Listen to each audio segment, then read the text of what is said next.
하나님 말씀 받습니다. 하나님 말씀 사무엘하 15장 24절부터 37절까지입니다.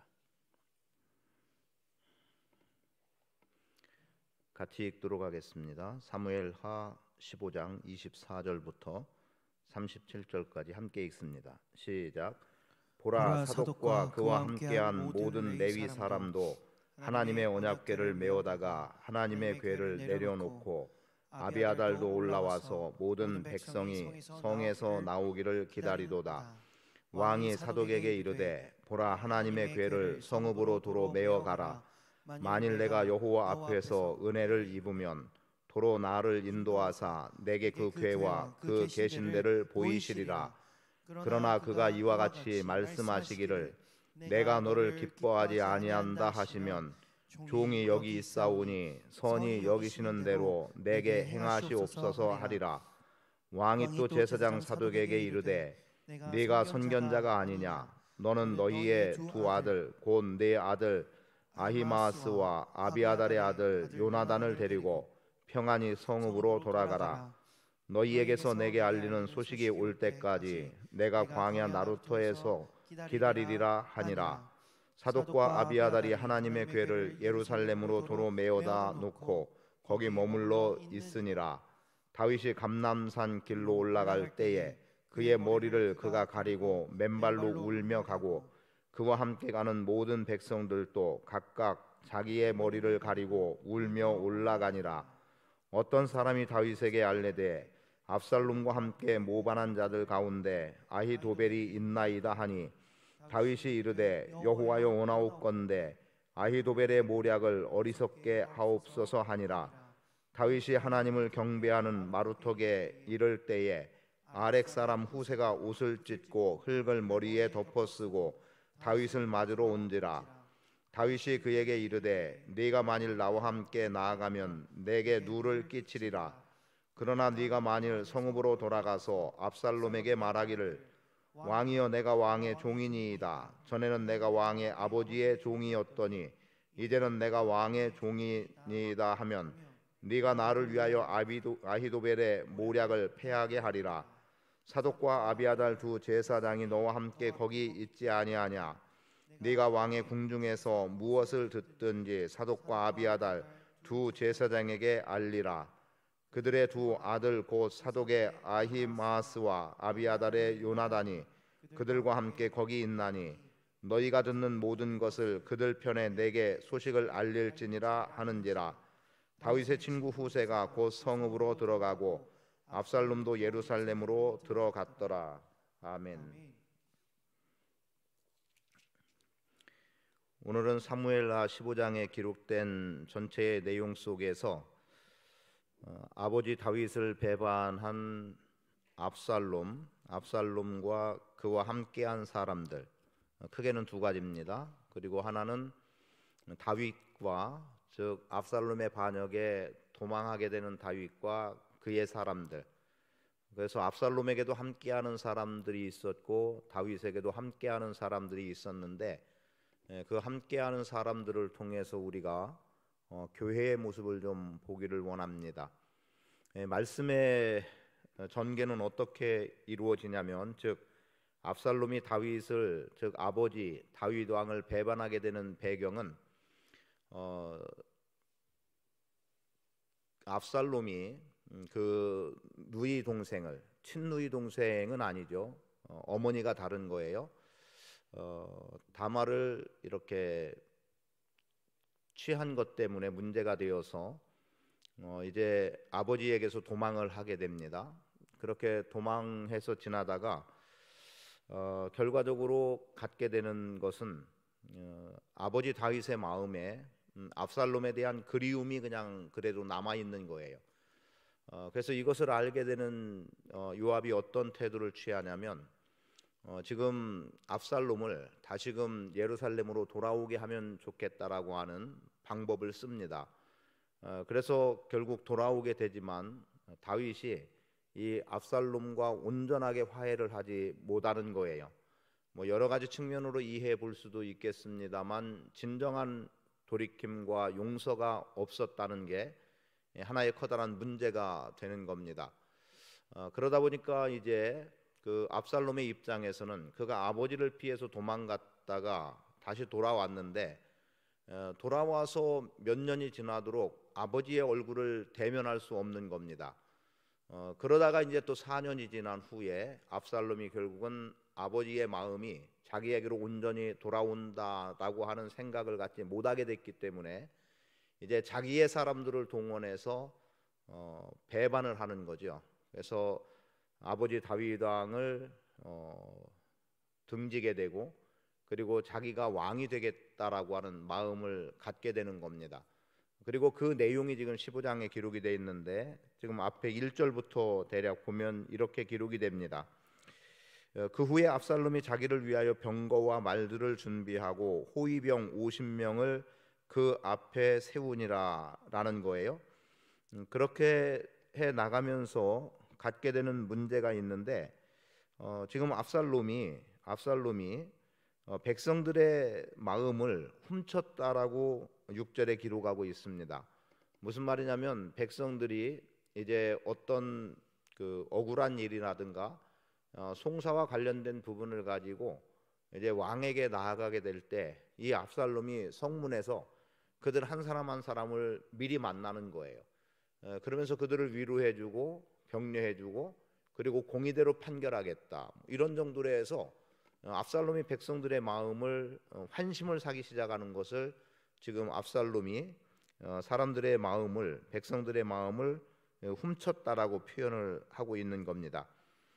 이렇게 됨으로 인해서 이제 압살롬이 결과적으로 백성들의 마음을 다 자기에게로 돌아오게 했기 때문에 그가 이제 점점 세력을 얻어가게 되는 거죠. 그리고 12절 말씀에 보면 반역하는 일이 커감에 압살롬에게로 돌아오는 백성이 많아지니라라고 말합니다. 즉 압살롬이 아버지를 반역하는 일이 더 강도가 생기는 거예요.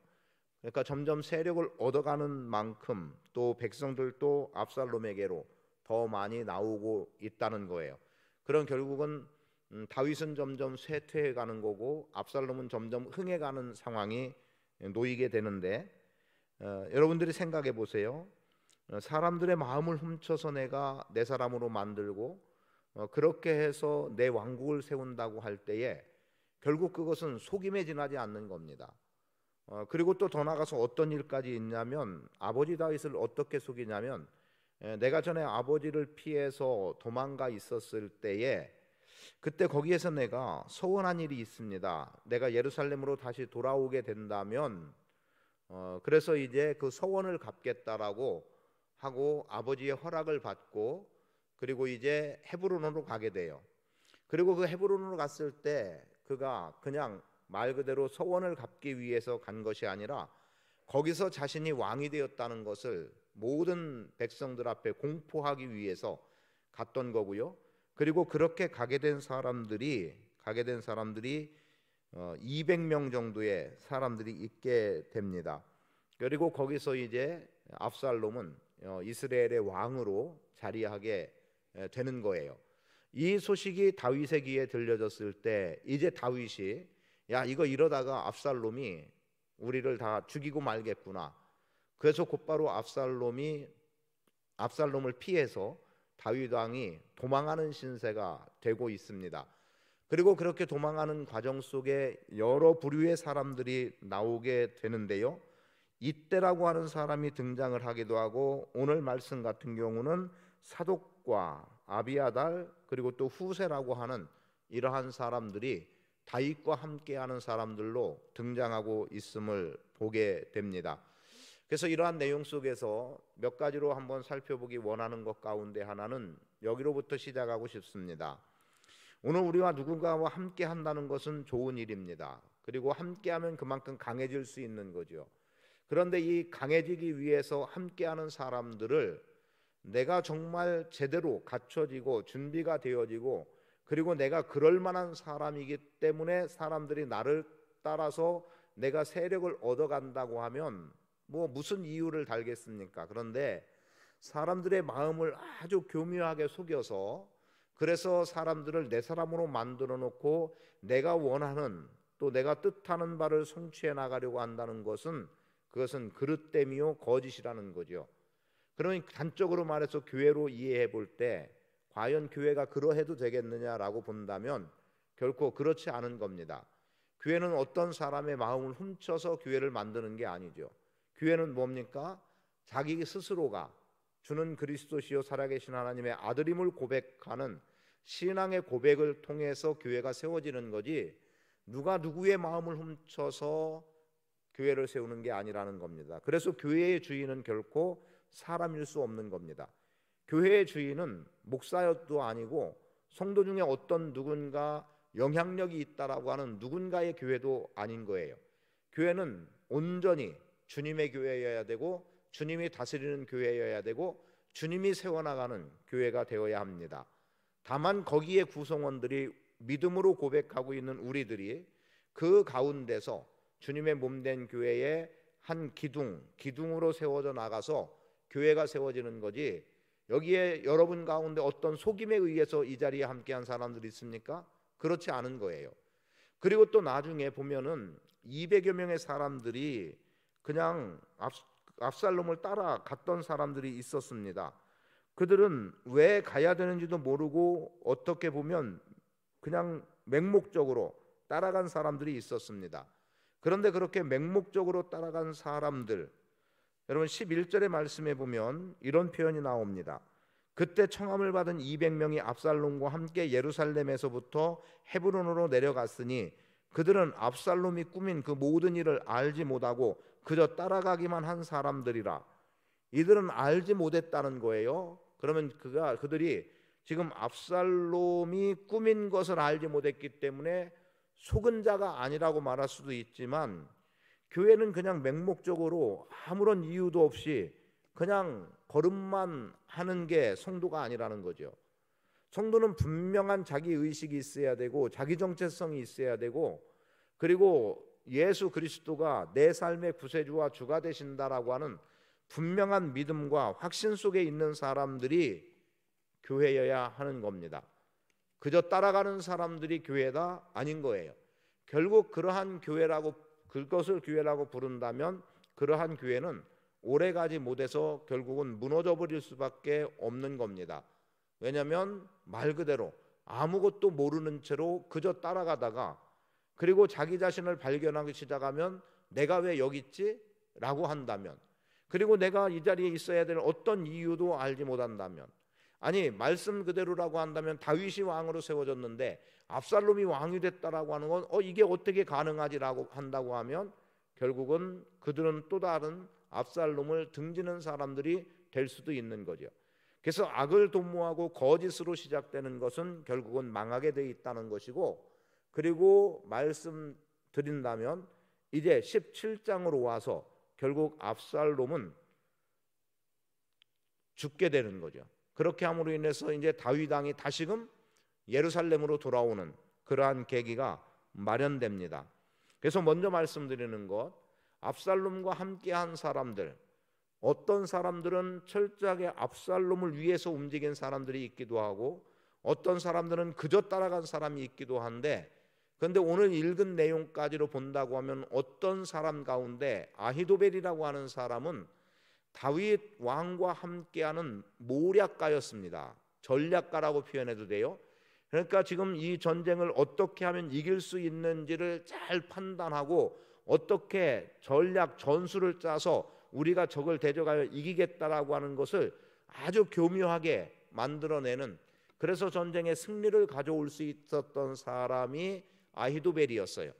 그런데 이 아히도벨이 누구에게 붙었다? 압살롬에게 붙었다. 그래서 그 전략을 압살롬과 함께 하고 있다면 거기까지만 보면 다윗은 분명히 압살롬에 의해서 패해야 되는 겁니다.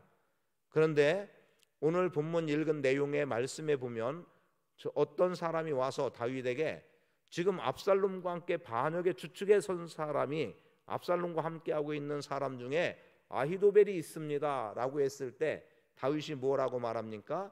아히도벨의 모략이 성공하지 않도록 해달라고 그렇게 기도하는 내용을 보게 되는데 34절 그러나 네가 만일 성읍으로 들어가서 압살롬에게 말하기를 왕이여 내가 왕의 종이니이다.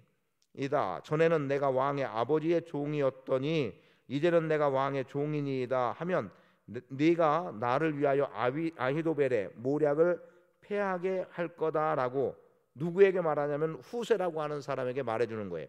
그리고 실제로 다윗이 기도하는 내용으로 표현되는 내용 하나를 보면 31절에 어떤 사람이 다윗에게 알리되 압살롬과 함께 모반한 자들 가운데 아히도벨이 있나이다 하니 다윗이 이르되 여호와여 원하옵건대 아히도벨의 모략을 어리석게 하옵소서. 지금 이러한 기도를 다윗이 올리고 있다는 거죠. 그리고 결과적으로는 이 아히도벨의 모략은 결국 후세의 모략에 지고 말아요. 그래서 다윗이 후세를 압살롬에게 보내서 압살롬에게 나의 왕이라고 그렇게 말하게 하고 압살롬의 모든 그가 계획하고 움직여 나가는 것들에 대한 정보를 전부 다 사독과 아히도벨이 함께 있기 때문에 그들을 통해서 얻어내는 모든 정보를 지금 사독과 그리고 또 그 아비아달 그의 아들들을 통해서 다윗에게로 다 들려오게 만들고 있음을 보게 되는 겁니다.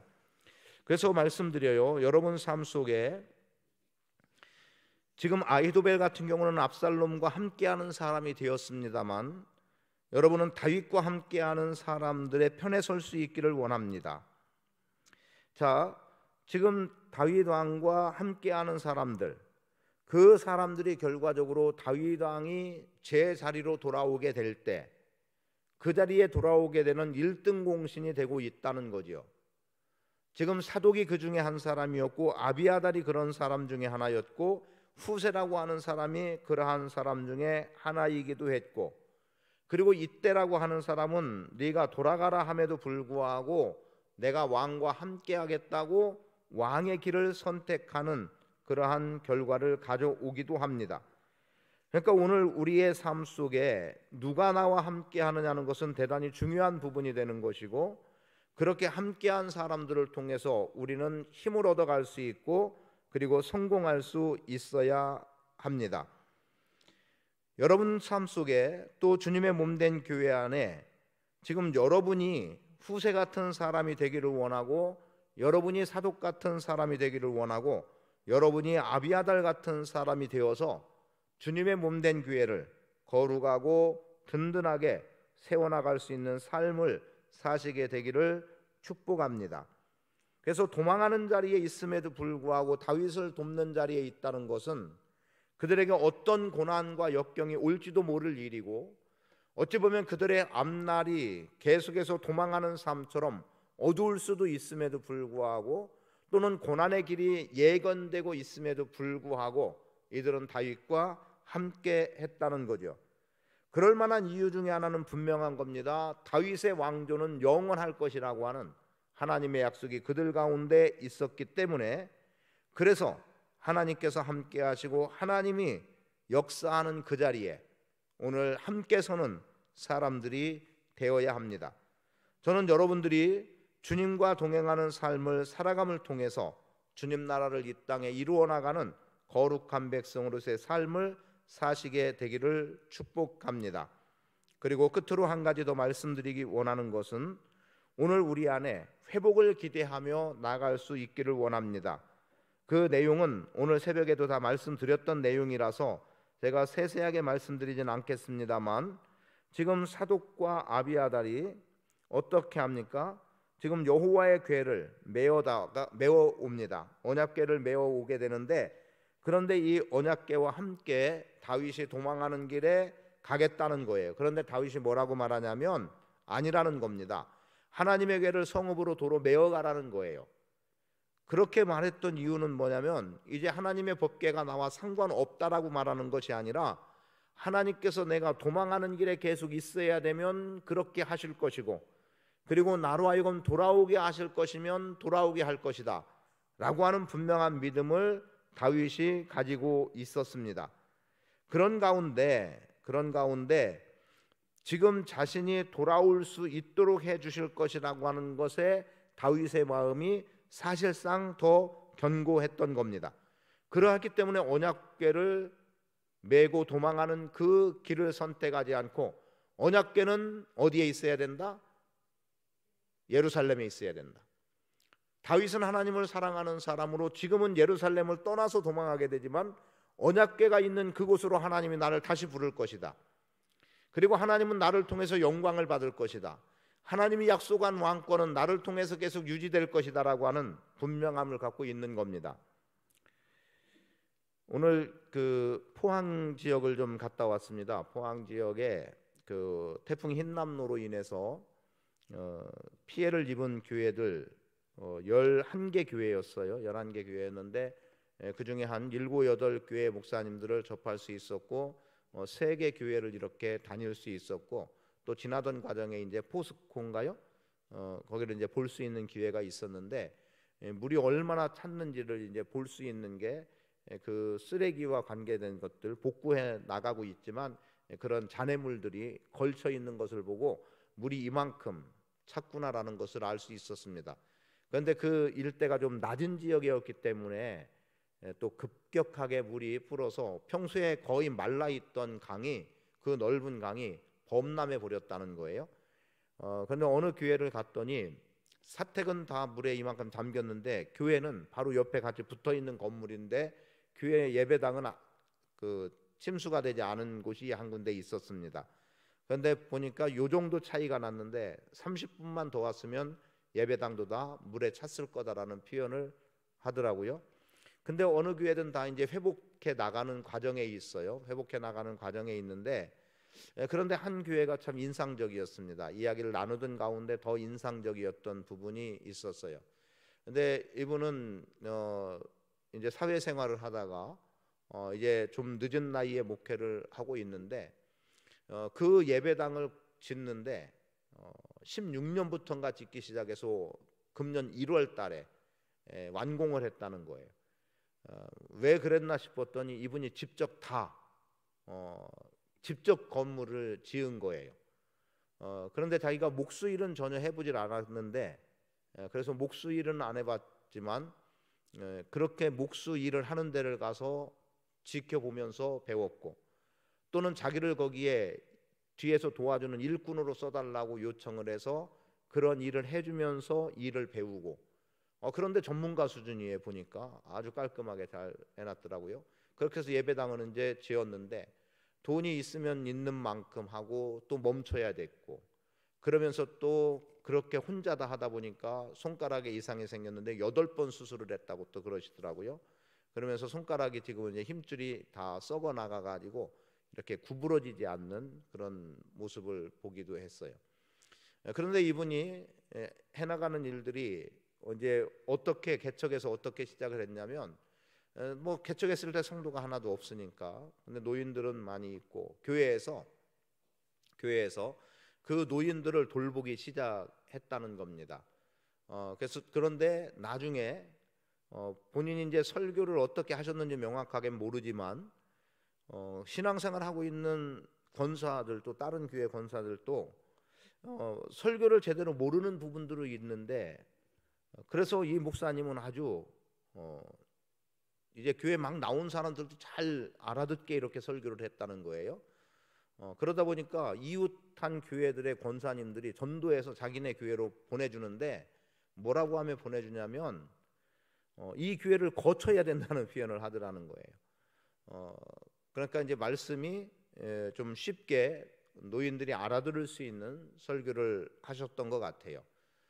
그러면서 이제 노인들이 생겼고, 지금은 이제 도서관을 하려고 하는데, 도서관을 하는데 이미 승인은 났지만 뭐 하나를 더 바라고 있냐면, 그 작은 도서관에서 뭡니까 이거 자원봉사한 것을 인증해주는 그 서류를 발급해줄 수 있는 그걸 자기가 획득하고 싶다는 거예요.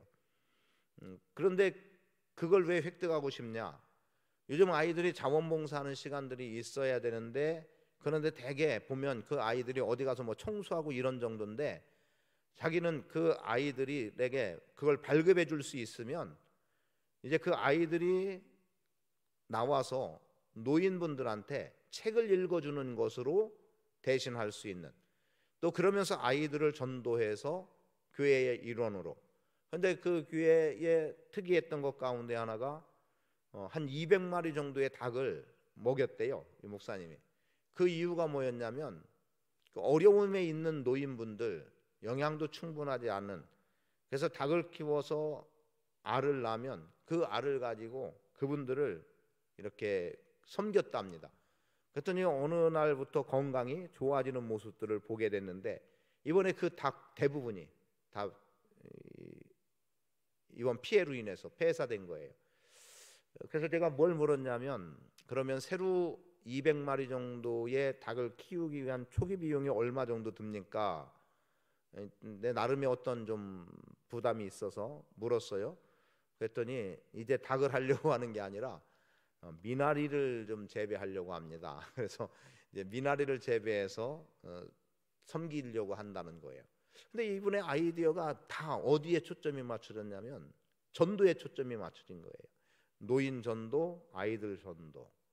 그래서 적지 않은 도전을 좀 받게 됐습니다. 그래, 이 교회가 이런 꿈을 갖고 있다. 그래서 코로나 전에 그렇게 해서 50명 정도까지 모였대요. 근데 8평에 50명 정도 모여서 막 강단이니 다. 근데 지금 30평으로 이제 혼자 건축을 했노라고 그러더라고요. 회복입니다. 어려운 상황, 다 무너진 상황에서 쉽지 않은 일이지만 다시금 회복시켜 나가는 것. 사실 저도 간절히 바라는 것 중에 하나는 우리 교회의 회복입니다. 회복.